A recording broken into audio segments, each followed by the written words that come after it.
Yeah, Godzilla. It's time. Just a show, lots of episodes.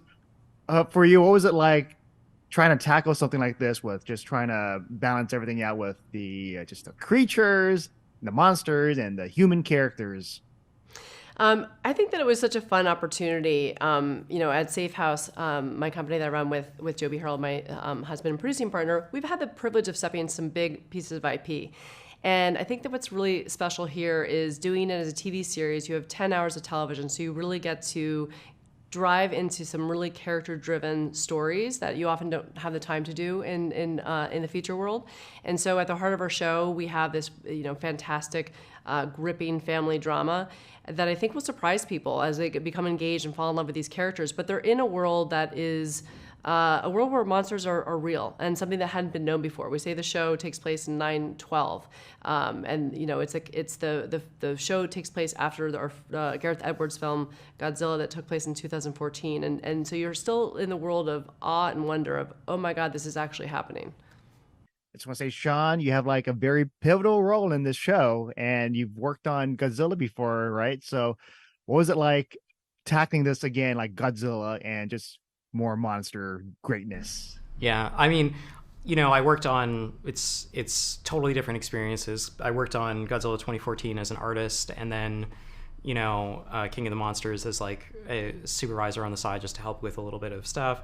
This was like, okay, I'm in there from the beginning. This is like, I got brought on board in November when there was only one script, and it was just Matt and Chris and Andy Colville and a couple of other writers starting to pitch ideas and move things around. So it was like right away, like in the thick of, how do you create monsters and environments that make the action feel consequential, and how do you sell scale and scope and escalation and all these questions, like started. It's a totally different experience to do it as an artist versus where you're working totally at the back end to then working straight on from the beginning. Throughout the movies, there's like little snippets of just information, and I feel like seeing those things, like they say, like the credits or whatnot, and then being blown up into the show, and now we get to explore that here. Yep. So, what was that like, just trying to explore that? Yeah, I mean, one of the things that we really enjoyed about our show is that we always say that we're not stepping on the features, we're dancing the raindrops between the features. And so oftentimes what we get to really do is spend more time on things that you maybe caught a glimpse of in the feature, or you're sort of wondering, like, what was it like to be a human on the ground in that moment? And that's where our show lives and breathes. It's called Legacy of like the Monsters, Monarch, lots of different. I wouldn't say like it's a spoiler, right, to say that there are other monsters in here. So, what was that like, just getting to experiment with that? It's great fun. It's also like it's definitely the hardest part of the job. Like, the thing that really trips up visual effects is when you change plans late in the game. And so the thing that you want to do is like really set the studios that you're working with up, the vendors that we subcontract to. You want to set them up for success, and the best way to do that is to like concept things out and do previs and other things like that to give a clear path. And the fun part is like you have a vague idea in a script, like you want parts of an ice mole, or sorry, you want the face of a star-nosed mole to be the influence for this creature, and then you give that to a concept artist, and then you say what you like and what you don't like, and then you show that to the creatives, and you go through a few rounds, and like then you're like, okay, cool, we have something. And then the tricky part comes next, where you take that rough model that you've built and you put it into previs, and then take it after you've shot and put it into the post-viz, and you evaluate is what's working, what's not working. Sometimes it works great, and sometimes it doesn't work great, and so you have to pivot and change. And those changes are really hard, but they're sort of the best part of the job in a way. And with the characters having the different like generations, like the past and the present, what was the inspiration for that? With just trying to craft that instead of just focusing on one timeline. In our title, it's excuse me, Monarch Legacy of Monsters. And legacy is a really important piece of the show.